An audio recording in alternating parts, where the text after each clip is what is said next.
गुरुमुखो, आज का सत्संग बहुत ही अनमोल है। सभी गुरुमुख ध्यान पूर्वक सुने और वचनों को ध्यान में रखते हुए अमल करें। गुरुमुखो, कुदरत की ओर से इस जीव को मानुष देही प्राप्त हुई है। उसके साथ इसको एक अनमोल पूंजी मिली जिसके द्वारा यह अपनी जिंदगी का भविष्य उज्जवल बना सकता है। वह है श्वासों की पूंजी। इंसान के श्वास जो भक्ति की ओर लगते हैं उनसे उसे सच्ची दात प्राप्त होती है और वह उज्जवल भविष्य अर्थात परलोक सुधार कर का कार्य संपन्न कर लेते हैं। आमतौर पर सब लोग इन सांसों के बदले निम्न वस्तुओं का व्यापार कर रहे हैं, अर्थात दुनिया के नाशवान पदार्थों को एकत्रित करके अनमोल सांसों की पूंजी को लुटा रहे हैं, जो कि तुच्छ व्यापार है। संत दादू जी फरमाते हैं कि सबको वाणिज्य खार खली, हीरा कोई न लेई, हीरा लेगा जोहरी, जो मांगे सो दे। कि खार खल का दाम 4-5 पैसे है और हीरा लाखों करोड़ की कीमत रखता है। दुनियावी लोग इस हीरे रूपी अमूल्य सांसों की पूंजी को तुच्छ पूंजी पर व्यर्थ गवा देते हैं। तन मन धन तीनों ही नाशवान हैं। यदि नाशवान वस्तु के बदले नित्य वस्तु मालिक की भक्ति मिल जाए तो विचारवान इसे लेने में संकोच नहीं करेंगे, बल्कि खुशी खुशी से ग्रहण करने के लिए तैयार रहेंगे। यह भक्ति हर इंसान के भाग्य में नहीं होती।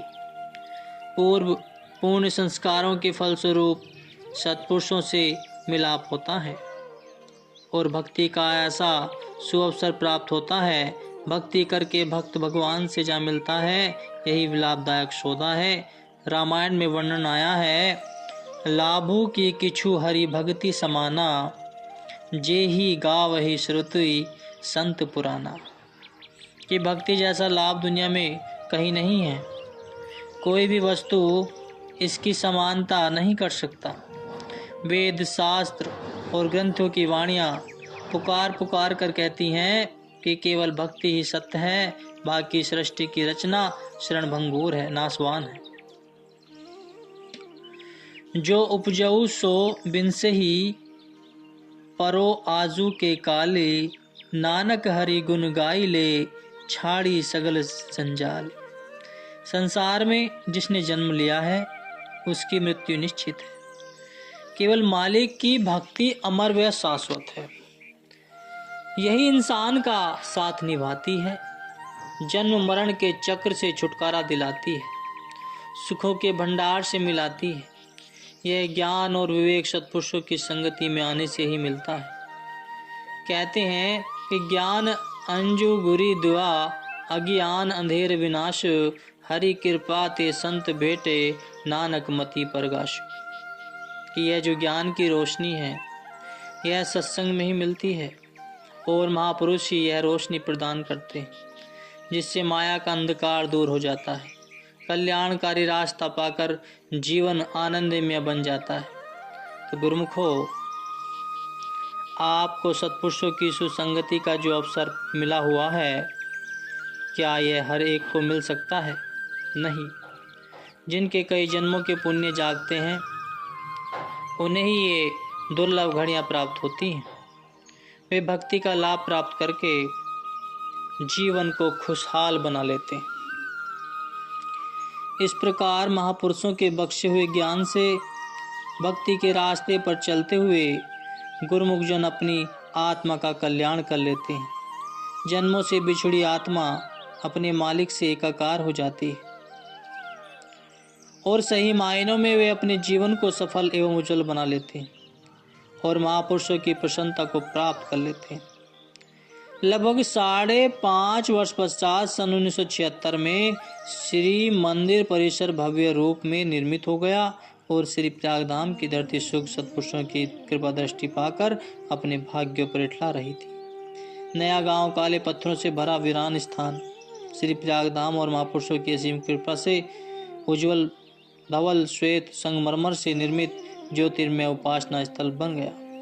गुरु भक्ति के 5 नियमों को सरलता पूर्वक पूर्ण करने का स्रोत बन गया। इस भूमि की तपस्या एवं साधना चमत्कारिक रूप से फलीभूत हुई। इस संपूर्ण क्षेत्र में संगमरमर का कार्य धीरे धीरे चलता रहा। महाप्रभु जी ने भव्य श्री मंदिर को अति विशेष और आकर्षण जगमगाती लाइटों एवं झालर व अन्य साज सज्जों से सुसज्जित कराया और महकते पुष्पों के पौधे गमलों से मंदिर के द्वार से अंदर तक कतार के रूप में सजकर स्थान पाने आए। केले के पत्ते कलशों को लिए मंदिर में वेदी के द्वारा शगुन मानते हुए घूमते रहे और श्री परमहंस मान विभूतियों के विराजमान करने का श्री सिंहासन रत्नमणियों की आभा लिए हुए सूर्य चांद की रश्मियों को सजा रहे थे। दिनांक 14 जनवरी सन 1976 बुधवार तदनुसार मकर संक्रांति शाश्वत 2032 विश्व को माघी के शुभ पर्व पर प्रातः 6 बजे आपने निज कर कमलों से श्री परमहंस मान विभूतियों की प्रतिमाएं उसमें विराजित की। पुष्पहार एवं पीताम्बर पहनाकर मस्तक पर केसर तिलक लगाया। उस समय गगन मंडल से पुष्प वृष्टि होने लगी। ऐसा लगता था जैसे आकाश से देवता श्री मंदिर के अंदर आकर पुष्पों की झड़ियां लगा रहे हैं। इस असाधारण दृश्य ने महान विभूतियों की गौरव गरिमा को 5 चांद लगा दिए और विविधवत श्री आरती पूजा का कार्यक्रम हुआ। और उसके बाद आपने श्री वचन कहे कि गुरुमुखो, मोह ममता की धधकती हुई अग्नि में सारा संसार जल रहा है। नाम मात्र को भी सुख शांति प्राप्त नहीं हो रही है, जबकि आंतरिक तौर पर सबको सुख पाने की अभिलाषा है।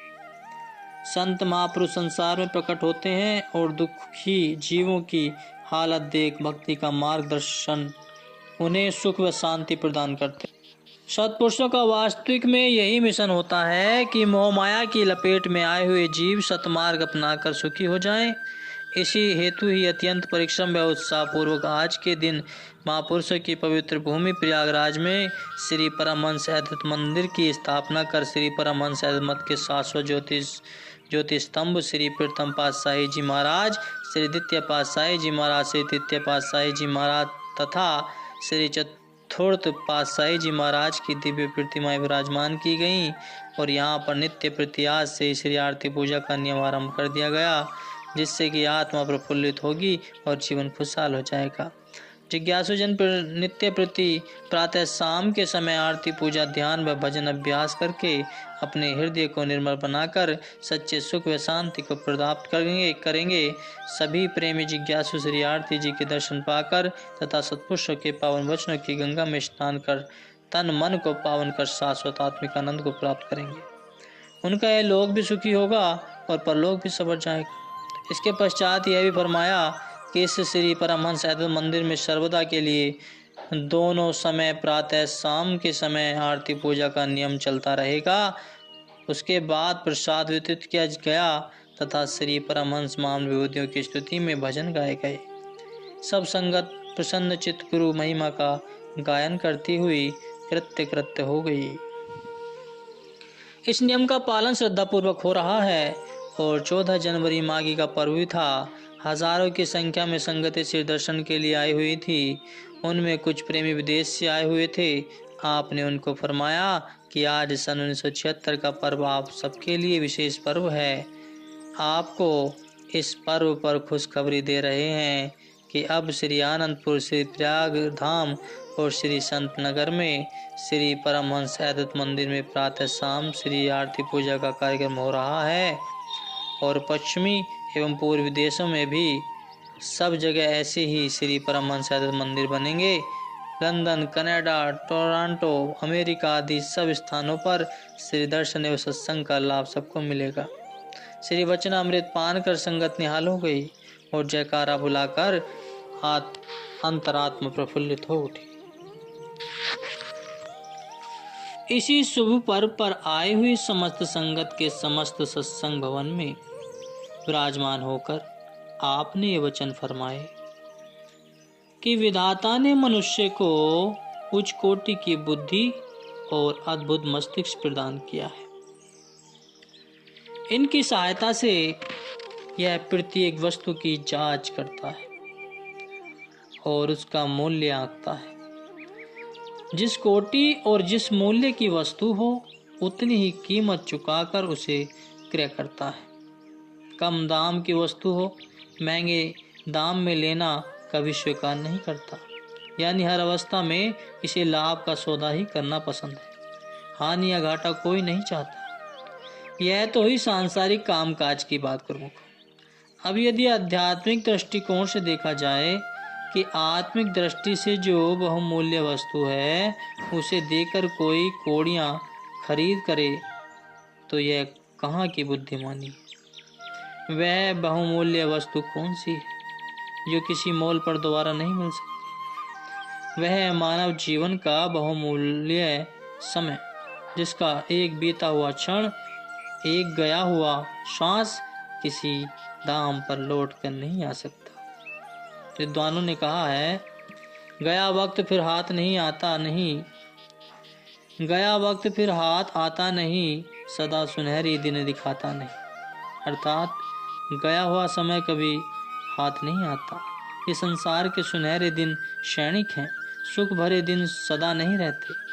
जो गिने हुए सांस मिले हैं उसमें मनुष्य एक भी सांस कम ज़्यादा नहीं कर सकता। इसलिए ऐसे अनमोल सांसों से वह वस्तु प्राप्त करनी है जो नित्य और शाश्वत हो। यदि कोई व्यक्ति हर यह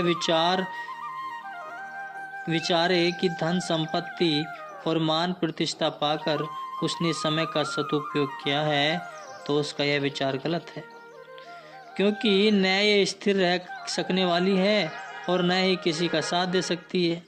सनातन काल से ही यही नियम चला रहा है कि राव रंक सम्राट भिखारी जो भी धरती पर आया है उसे एक दिन अवश्य में यहाँ से जाना होगा। जब जीव संसार से कूच करता है तो माल, मिल्कियत, धन संपत्ति इत्यादि कुछ भी मनुष्य के साथ नहीं जा सकता। आज तक कोई ऐसा उदाहरण मिला है कि कोई मरते समय राज्य व शासन को साथ ले गया हो? इतिहास साक्षी है कि जो बड़े बड़े सम्राट हो गुजरे हैं उनके नाम लेने वाले भी आज संसार में शेष नहीं है। जगत में केवल उन्हीं के नाम स्थिर रहे जिन्होंने भक्ति और आत्मिक धन एकत्र किया। उन्हें संसार से ले गए हुए भले ही वर्षों गुजर गए हों, किंतु उनके नाम और उपासक आज भी चंद और नक्षत्रों की भांति कायम है। लोग बड़े ही सम्मान से उनका नाम लेते हैं और श्रद्धा से शीश झुकाते हैं। उनका नाम लेने से ही चित्त को हर्ष और संतोष मिलता है। यह सब नाम की कमाई के कारण है। इससे यह सिद्ध हुआ कि नाम की कमाई ही सर्वोपरि है। जीवन के अमूल्य सांसों का लाभ ही उसने प्राप्त किया जिसने स्थिर रहने वाली वस्तु का संचय किया। जिन्होंने समय का सदुपयोग नहीं किया वे भक्ति के धन से वंचित रहे। उन्होंने सचमुच अपने बहुमुखी समय से कोई लाभ नहीं उठाया। जगत के भोग पदार्थ भी उन्हें शांति देने वाले सिद्ध न हुए और वे जीवन पर्याप्त दुखी और अशांत ही रहे। जो श्वास प्रभु के सुमरन और आराधन में व्यक्त होता है, उस एक घड़ी में मनुष्य को जो आत्मिक आनंद और उल्लास प्राप्त होता है, उसकी तुलना में त्रिभुवन की संपत्ति तो क्या, आकाश पाताल का संपूर्ण ऐश्वर्य कोई महत्व नहीं रखता। इसलिए प्रभु भक्ति और नाम की कमाई करके आत्मा को मोह माया से मुक्त करना है। आत्मा की आज़ादी का यह कार्य इसी मानव जन्म में ही पूर्ण किया जा सकता है। सुरती को नाम के साथ जोड़ने का समय यही है। यही समय यदि प्रमाद में निकल गया तो फिर इसका दोबारा मिलना असंभव है। यह समय, यह घड़ी नहीं मिलती बार बार है। वक्त और सामान ऐसा कब मिले हर बार। ऐसा समय और ऐसी घड़ियां बार बार हाथ नहीं आती। अब तो जीवात्मा को मानव काया मिली हुई है, परंतु इसके बाद क्या होगा इस जन्म से पहले आत्मा कहाँ थी और आगे कहाँ जाएगी, इसे कौन जान सका है। इसलिए महापुरुष समझाते हैं कि भाग्य से जो यह समय प्राप्त हुआ है इसका आदर करो, आलस्य को त्याग कर इसका अधिक से अधिक लाभ उठाओ। सांसारिक संपत्ति और सुख के समान संचित करना ही मानव जीवन का उद्देश्य नहीं है। यह जीवन तो किसी और ही ध्येय के लिए जैसा कि सतपुरुष उपदेश करते हैं कि भई परापति मानसु देहा, गोविंद मिलन की एह तेरी बरिया, अब रही काज तेरे कीते न काम, मिले साध संगति भजू केवल राम। कि यह जो मानुष चोला मिला है यह उस प्रभु से मिलने का एक स्वर्ण अवसर मिला है। अन्य योनियों को प्रभु भक्ति की करने की शक्ति न मिली है और न ही वे कर सकते हैं। मानुष योनि प्राप्त करके ईश्वर की भक्ति में चित्त लगाने से जीव 84 लाख योनियों के बंधन से आजाद हो सकता है। आज तक किसी ने सांसारिक पदार्थों से सच्चा सुख, शांति व प्रसन्नता पाई हो, ऐसा कोई प्रमाण नहीं है। इसलिए जो महापुरुषों ने ये वचन उच्चारण किए हैं, सगल सृष्टि को राजा दुखिया, हरि का नाम जपत कोई सुखिया, अर्थात जिसने मालिक के नाम का सुमरण किया और भक्ति में मन लगाया वही इस धरती पर सुखी है। अन्यथा संपूर्ण सृष्टि का सम्राट भी यदि प्रभु भक्ति से वंचित हो तो उसे कभी सुख व शांति प्राप्त नहीं हो सकती। भक्ति से ही मनुष्य को संसार में और प्रभु के दरबार में शोभा मिलती है और उसका लोक परलोक संवरता है। यदि जीव अज्ञानतावश भक्तिहीन बना रहा तो इसकी सांसारिक जीवन धारा भी कष्ट क्लेशों में बीतती है और मरणोपरांत भी उसे शांति नहीं मिलती। इसलिए महापुरुष बार बार चेतावनी देते हैं कि हे मनुष्य, यदि सांसारिक भोगों के लालच में तूने भक्ति से विमुख हो रहकर जीवन की घड़ियां यूं गुजार दी तो अंत में अपने किए हुए कर्मों का फल भुगतना ही होगा, जो निश्चय ही दुखमयी होगा। तब फिर पछताने के सिवा कुछ नहीं बना पड़ेगा। लाभ इसी में है कि मानव अपने कर्मों को ऐसे सांचे में डाले जिसका परिणाम नित्य शांति व आनंद हो। भजन आराधन के करने से ही इस संसार में और दूसरे लोक में शांति मिलती है। वही बुद्धिमान, निपुण और प्रवीण कहलाने का अधिकारी है, जिसे असली चीज का बोध है, जो मानव जन्म के अमूल्य सांसों का मूल्य ढाले और जीवन के ध्येय को अपने सम्मुख रखकर प्रभु की भक्ति और भजन में मन लगाए। इसी से लोक परलोक संवरते हैं। यही जीवन का ध्येय है और यही लक्ष्य पूर्ति का साधन है। श्री वचनों में जीवन की सत्यता और समय की दुर्लभता का ज्ञान पाकर सबके अंतर्मन में आत्म जागृति उत्पन्न हुई। ऐसी अनमोल घड़ियों को पाकर सब कोटि कोटि आभार प्रकट करने लगे। बोलो जयकारा, बोल मेरे श्री गुरु महाराज जी की जय।